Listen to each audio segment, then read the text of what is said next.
Winter is coming, so today I'm going to be turning these sliced onions into this. Gordon Ramsay's Cider and Onion soup with mature cheddar croutons from his Bread Street Kitchen cookbook. As always, stick around for my taste rating and recipe PETA rating, where I evaluate how much of a pain in the ass this recipe was by ingredients, time, cleaning, and recipe instructions. All right, let's get cooking and learn something today. I'll start with my mise en place and getting my ingredients organized. Everything I'm gonna need for my recipe is here, and it's time to cut, clean, and weigh everything so the cooking process is seamless. I've already laid out butter, olive oil, onions, garlic, thyme, and bay leaves. This is apple cider, and it's very important that it is brut or dry. Homemade chicken stock, sourdough bread, which I'm very excited about. I never buy this stuff. Mature cheddar cheese, that's important. Cooking cream, which should actually be double cream or creme fraiche, we'll get into that. And chives, which I couldn't find, so I'll use green onions. And boom, let's go. The recipe calls for a kilo of onions, so I'll cut the ends off all of these onions and cut them in half. I want to get an initial weight on my onions to see if I have the right amount. I'm a little over a kilo, but I think after I clean these, it won't be enough, so I'll add one more onion. These onions will be eaten in the soup, so we want to take off the tough, thick outside layer of the onion to prepare all of the onions for slicing. The onions, once caramelized, will be sweet, but the cider should bring a tart contrast to that sweetness. I'm thinking this dish is a sweet and sour version of French onion soup, but let's see. These are cleaned. I want to check my weight on these onions, and I was wrong. This is over a kilo, so I'll take out that extra onion I added. Some might find cutting these mini onions a daunting task, so I'll set a timer just to show how quick it really is. These onions will be blended at the end of the day, so they don't need to be perfect, just similar so they can cook at the same speed. My knife could use some sharpening, but it's doing well and I'm not teary-eyed. There you go, only 5 minutes, and that's with me moving my camera around. I should get a smaller bowl for these onions. Finished, and I'll place them on my mise en place tray to the side. I'll do a nice cleanup with my sanitizer towel and on the next ingredient, my chives. But seriously, I couldn't find chives today, so these green onions will have to do. I'll remove that wonky side stalk to make them easier to work with. I'm gonna cut these as thin as I can so that I can add just a few to the soup. The green onion flavor will be stronger than chive, so I want to be careful not to garnish with too much or have cuts that are too big. These look nice. Into our ramekin with a wet paper towel to keep them fresh. Still more to cut, so back to the cutting board with my sourdough. I think a thick slice on the sourdough is good for a soup, so I won't be dainty here with my cuts. I'll use that first slice as a guide for my next slice. I'm out of practice, so I need all the help I can get. And the next one was an ugly slice. Bad, chef. The book says cut the slice in half, so I'll do that, but I think these look a little bit plain, so I sliced the next ones on a bias to see if that fancier look is cool, and right away, I don't like it. On my mushroom plate and onto the mise en place tray. Back at the board, and I need 100 grams of cheddar, so I'll just cut this block in half. And if you know, you have to pay the cheese tax. And anyone making fun of my dog's eyes in the comment section can come catch these hands in the street. Time to grate that cheddar so we can sprinkle it over the croutons later. And yes, I did wash my hands after paying the tax. I don't know what's happening on this section of the cutting board here, but maybe a little Scooby snack going on for chef. Cheese is done, and I'll knock out the butter. I need 50 grams, and I'm gonna try to one-shot this butter. Oh, 54 grams, so close. And that's good enough. I'll need some garlic that will go in with the onions, so I'll snag a clove off of this head, take out some anger, clean off the skin. I wish I had cut this right after the onions, but I didn't see the head of garlic, it was hiding. I'll go ahead and mince the garlic nice and small, give it an extra pass with a knife to make it consistent. This looks good, and onto the tray. Cutting board out of the way. I'll grab 3 sprigs of thyme and 1 bay leaf. In a ramekin and onto the tray. Our cooking fat is that butter. Adding some olive oil will help the butter get a bit hotter in the pan without burning, so I'll measure out a tablespoon here, and some extra that I'll need for the croutons later on. And I made a mess. And I need a bigger mise en place tray, but hey. I'll pop open the bottle of cider. This dry cider has 330 milliliters in the bottle, but I only need 300, so you know what that means. Chef taste. And cheers to you. Thanks for watching my channel, and I hope you're enjoying this as much as I am. I appreciate you. The soup liquid in this recipe is going to be chicken stock. I have some homemade chicken stock here. People were asking in the comments before why it's chunky.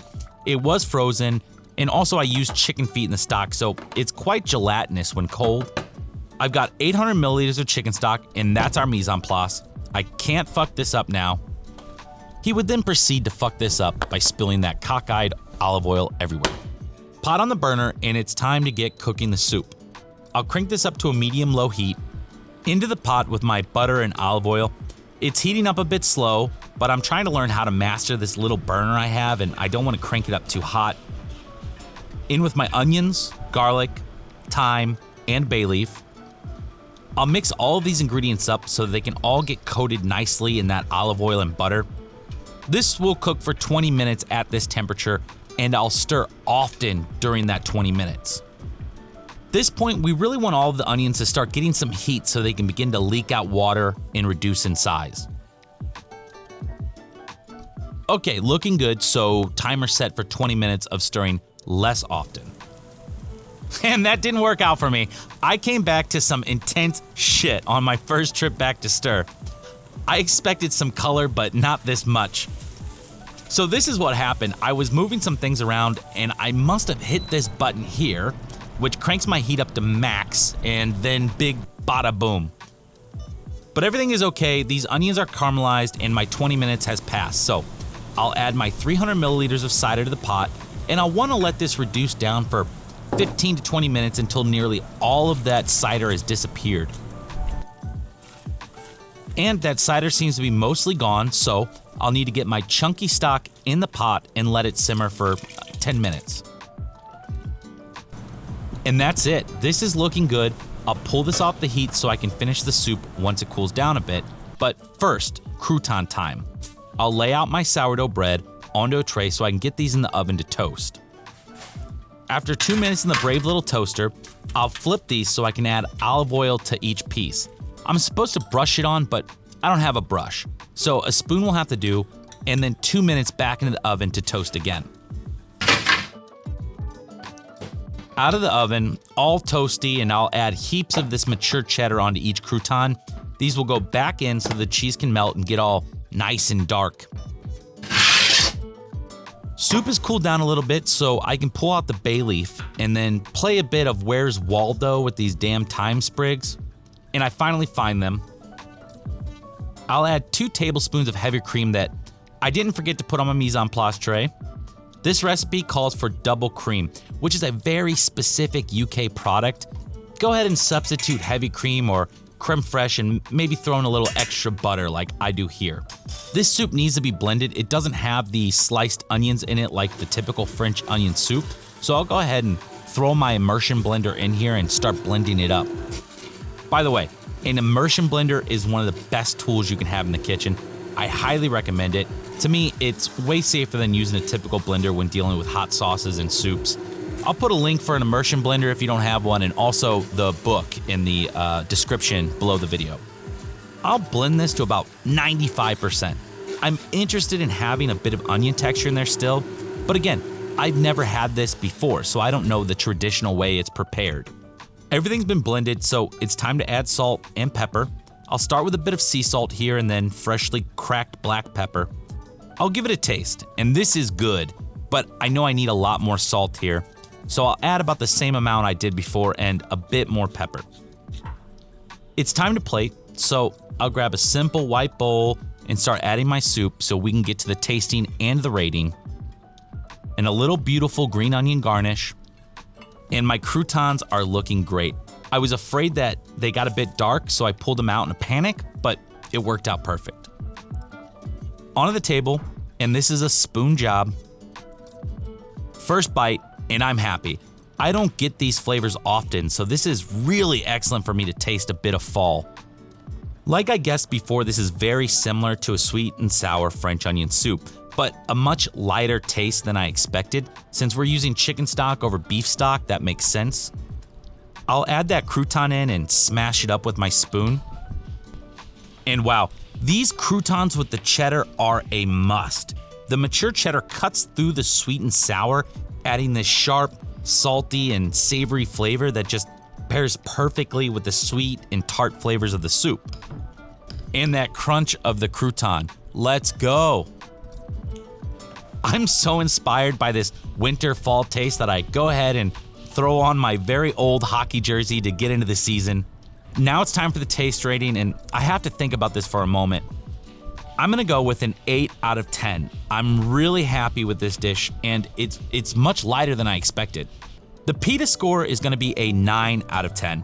While the onions do take a while, the ingredients themselves are rather easy to get a hold of, don't cost a lot, the cleanup is minimal, and it's not a ton of work involved to get such a good taste of fall in your mouth.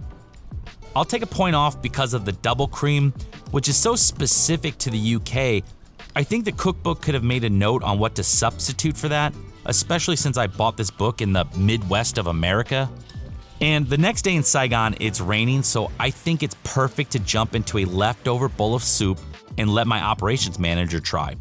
By the way, now's a good time to mention this video was sponsored by my food tour company in Ho Chi Minh City, Back of the Bike Tours.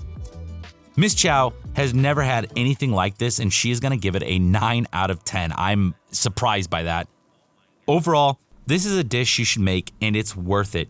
If you're feeding a hungry family, I recommend doubling or tripling up on this recipe, and as you can see, it's good leftovers for the next day.